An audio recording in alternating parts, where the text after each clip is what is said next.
விஜய் டிவியில் ஒளிபரப்பாகி வரும் big pass Tamil season 8வது நிகழ்ச்சியில் த்ரீஸ் டாஸ் தொடங்கியிருக்கிறது. அதில் தீபக்கின் மனைவி மற்றும் மகன் வந்திருக்கின்றனர். அவர்கள் அருணிடம் தீபக் பற்றி பேசியது குறித்து கேள்வி கேட்டிருக்கிறார்கள். இதையடுத்து லிவ்விங் ஏரியாவில் தீபக் மனைவிக்கு டாஸ்க் ஒன்றை கொடுத்த பிக் பாஸ், எந்த போட்டியாளரின் கருத்தில் உங்களுக்கு முரண்பாடு இருக்கிறது என்பதை தெரிவிக்குமாறு கூறினார். சிறிது நேரம் யோசித்த பின்னர் அருண் பிரசாத் என்று கூறிய தீபக் மனைவி, அவர் கடந்த சில வாரங்களுக்கு முன்னர் தீபக்குடன் சண்டையிட்டு வெளியே சென்று சத்யாவிடம் சொன்ன வார்த்தை தன்னை மிகவும் காயப்படுத்தியதாக கூறினார். தீபக்குடனான சண்டைக்கு பின் கார்டன் ஏரியாவிற்கு சென்று சத்யாவிடம் பேசும்போது, நான் இப்போ ட்ரெண்டிங்ல இருக்க ஹீரோ என்கிட்டயே இப்படி நடந்துக்கிறாரு, அப்போ அவர் ட்ரெண்டிங்ல இருக்கும்போது அவருடைய அசிஸ்டன்ட் கிட்ட எப்படி நடந்திருப்பார் என்று பேசியிருந்தார். அது தன்னை மிகவும் காயப்படுத்தியதாக கூறிய தீபக்கின் மனைவி, அவர் உண்மையில் அப்படி கிடையாது என தெரிவித்தார். தொடர்ந்து பேசிய தீபக் மனைவி, உங்களுக்கு தீபக்கின் பர்சனல் லைஃப் தெரியாது.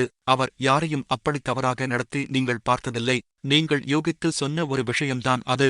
எனக்கு அது அவரது கேரக்டரை கொச்சைப்படுத்தும் ஒரு செயலாக தான் தெரிந்தது என அவர் சொன்னதைக் கேட்டு அருண் விடவெடுத்துப் போனார். இந்நிலையில் சீசன் 7 வெற்றியாளர் அர்ச்சனா அருணுக்கு ஆதரவாக பேச உள்ள வரப்போவதாக ஒரு நியூஸ் உலா வருகிறது. தீபக் மனைவி அருண சரமாரியான கேள்வியால் ரொம்பவே கஷ்டப்படுத்தியதால் அர்ச்சனா உள்ள வந்ததும் அனைத்து கேள்விகளுக்கும் பதிலடி கொடுப்பார் என்றும் அர்ச்சனா மற்றும் அருண் ரசிகர்கள் அவருடன் காத்துக் கொண்டிருக்கிறார்கள்.